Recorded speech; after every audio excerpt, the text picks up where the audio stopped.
औज़ुबिल्लाहिमिनश्शैतानिर्रजीम बिस्मिल्लाहिर्रहमानिर्रहीम। It's me, Shahida Slim. This is Junior Islamia School of College, Faisalabad. Now it's time to your Urdu class. I hope so you all are fine, safe, healthy at your homes. अल्लाह करे कि आप लोग सेहत व तंदुरुस्ती से हों, हर वो अच्छा अमल कर रहे हों जो आपकी सेहत के लिए, आपके घर वालों के लिए अच्छा हो। तो बेटा आज हम अपना लेसन स्टार्ट करते हैं जी। तो आज का जो हमारा सबक है वो है सबक नंबर 14। सबक का नाम है खलीफा की दानिशमंदी और हमारा उन्वान है पढ़ाई और अल्फाज मायने। तो हम पहले पढ़ाई से स्टार्ट करते हैं। पढ़ाई के साथ जैसे हम पहले करते हैं उसी तरह हम साथ साथ इसके अल्फाज मायने भी करते जाएंगे जी। All of you open your books. खलीफा की दानिशमंदी। अब खलीफा कौन लोग होते हैं? नायब, यानी कि जो अल्लाह ताला की तरफ से भेजे गए। दानिशमंदी क्या है? अक्लमंदी, समझ बूझ से काम करना। तो यहाँ पे अब हम ख़ास अल्फाज जो हैं वो पढ़ेंगे। ख़ास अल्फाज हैं अमूर। अमूर का मतलब है काम। तरगीब, तरगीब का मतलब है किसी को तलकीन करना अच्छे काम की। गुज़िश्ता, गुज़रा हुआ। कासिर, मजबूर, यानी कि किसी काम करने की हालत में ना होना। फलाह, भलाई और नेकी। और यही लफ्ज़ कहानी में बार बार रिपीट हुए होंगे, दोहराए गए हैं। इनको आप लोगों ने मायने को आप लोगों ने इनके ऊपर भी राइट करना है।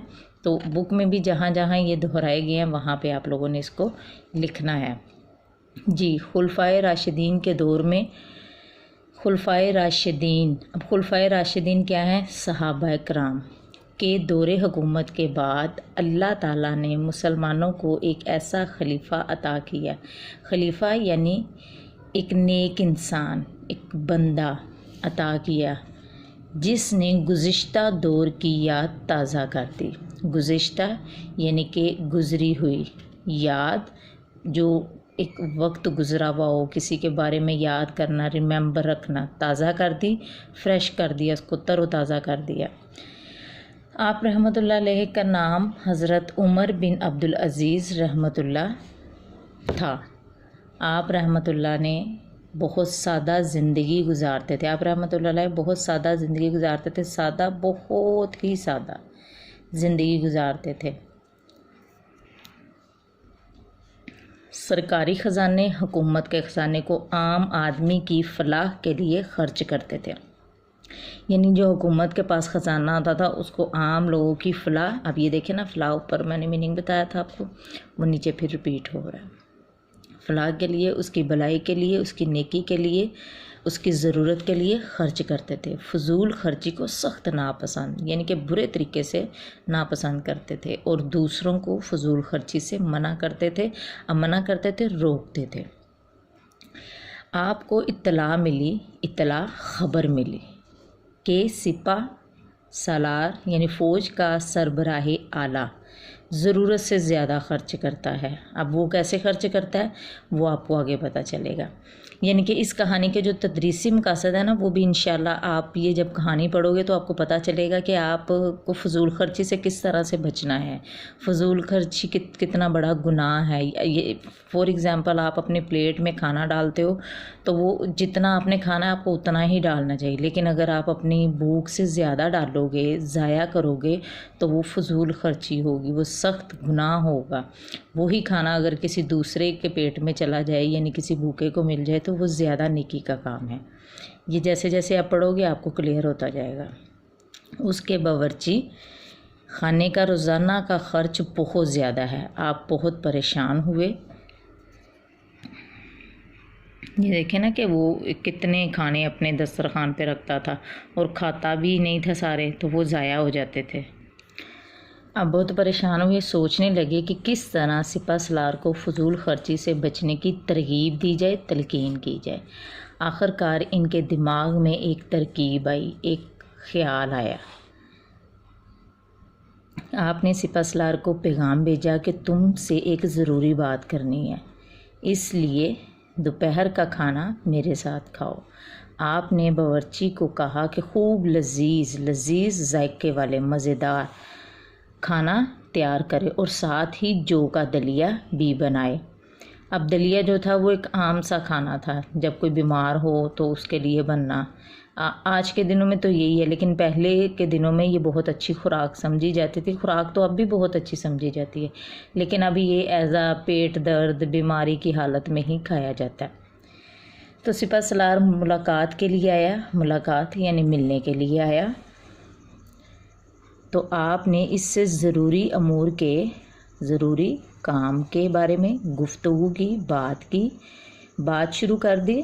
आप उस वक्त तक गुफ्तगू करते रहे, बात करते रहे, जब तक कि वो भूख से बेहाल निढाल ना हो गया, बेहाल निढाल ना हो गया। अदब और एहतराम की वजह से, अदब और एहतराम यानी इज़्ज़त की वजह से वो कुछ कहना तो सका। जी, अदब और एहतराम की वजह से वो कुछ कह तो ना सका। आपने उसके चेहरे से अंदाज़ा लगा लिया, यानी आपको पता चल गया कि उसको भूख लगी हुई है, कि भूख के मारे उसका बुरा हाल है। उसकी ये हालत देखकर, उसकी ये हालत, उसकी ये कैफियत देखकर आप बावर्ची खाने के खादम से बोले, यानी कि बावर्ची खाने में जो आपका शेफ़ था, काम करने वाला खादम, आपका नौकर मुलाजिम से बोले, हमारा खाना ले आओ। खलीफा ने बावर्ची को समझा दिया था कि पहले जौ का दलिया ला कर रखना। अब बड़ी मज़े की बात आगे आ रही है कि जौ का दलिया ही क्यों ला के रखना था। चुनाचा उसने जौ का दलिया लाकर इनके सामने रख दिया। आपने सिपह सलार से कहा, बिस्मिल्लाह कीजिए, बिस्मिल्लाह कीजिए, अल्लाह के नाम से शुरू कीजिए। सिपह सलार को सख्त भूख लगी थी, बहुत ज़्यादा भूख लगना। उसने जी भरकर, दिल भरकर यानी पेट भरकर दलिया खाया। वो उस वक्त तक दलिया खाता रहा जब तक उसका पेट भर ना गया, यानी कि पेट फुल हो गया उसका, और कोई भी चीज़ खाने की गुंजाइश ना रही। आपने भी उसके साथ वही दलिया खाया। थोड़ी देर बाद आपने खादम से कहा, हमारे मेहमान का खाना ले आओ। खलीफा का हुक्म पाते ही तमाम लजीज और मज़ेदार खाने हाजिर कर दिए गए, ला दिए गए। इतने सारे खाने देखकर सिपह सलार बोला, ए अमीरुल मोमिनीन, मेरा पेट तो जौ के दलिये से ही भर चुका है। मैं मज़ीद खाना खाने से कासिर हूँ, मजबूर हूँ। खलीफा बोले, ये सुनकर खलीफा बोले, हमने अभी जौ का दलिया खाया है, इस पर सिर्फ़ 1 दिरहम, यानी कि जैसे अब हम लोगों के पास जो पैसे होते हैं 10 रुपये, या भी तब दिरहम चलते थे, 1 दिरहम खर्च हुआ। अगर तुम 1 दिरहम में अपना पेट भर सकते हो तो रोज़ ज़्यादा क्यों खर्च करते हो। इस तरह अब उसको उसके यानी कि फ़जूल खर्ची का सवाल भी मिल गया कि वो ऐसे क्यों करता है। अल्लाह ताला फ़जूल खर्च लोगों को पसंद नहीं करता। अगर तुम गरीबों की फलाह यानी भलाई के और बेहतरी के लिए ख़र्च करो तो दुनिया व आखिरत में भी फ़ायदा होगा। यानी कि यहाँ पे कितनी अच्छी बात बताई है कि अगर आप ये काम करोगे कि वही जो आपने हज़ारों का खाना खुद खाना है, तो अगर वो अच्छे तरीके से थोड़ा खा लो, साथ अपने किसी गरीब की मदद कर दो, तो वो आपके लिए दुनिया में भी आपके लिए भलाई होगी और आखिरत यानी मरने के बाद क़यामत के दिन में। सिपह सलार खलीफा के फरमान और अमली मिसाल से बहुत मुतासिर हुआ और उसने ज़िंदगी सादगी से गुजारने का अहद कर लिया। तो आओ बच्चे, हम भी ये अहद करते हैं कि हम फ़जूल ख़र्ची नहीं करेंगे, क्योंकि फ़जूल ख़र्ची एक बहुत बड़ा गुनाह है, एक बुरा अमल है, तो हमें ये काम नहीं करना चाहिए। तो यहाँ पे ये मैंने आपके ख़ास अल्फाज के मायने भी लिख दिए हैं, जो आप लोगों ने मैंने साथ साथ जिस तरह से करवाए हैं वो आप लोगों को इस तरह से पिक तो नहीं भेजनी चाहिए, लेकिन फिर भी आप लोगों ने इनको अच्छे तरीके से कहानी में, सारी कहानी में अंडरलाइन करके आप लोगों ने ये अल्फाज मायने लिखने हैं, इनको याद करना है। आज का जस्ट आपका यही काम था कि आपने खलीफा की दानिशमंदी की जो पढ़ाई थी, इसके अल्फाज मायने हैं वो अच्छे से याद करने हैं, इसको रीड आउट करना है। जो लफ्ज़ नहीं आए वो मुझसे पूछ लें, अपनी मामा से बार बार पूछ के उस लफ्ज़ को अच्छी तरह से याद करें। तो हमारा आज का जो लेसन था बेटा वो यही था, खलीफा की दानिशमंदी की पढ़ाई। तो उम्मीद करती हूँ जी, तो बेटा मैं उम्मीद करती हूँ इंशाल्लाह आपको बहुत अच्छे तरीके से समझ आई होगी। तो आज का हमारा यही लेसन था, अच्छे से लर्न कीजिएगा। होम असाइनमेंट भी आपकी यही है कि इसकी पढ़ाई करें, अल्फाज मानी याद करें। ओके जी, टेक केयर, अल्लाह हाफिज़। अपना बहुत सारा ख्याल रखिएगा।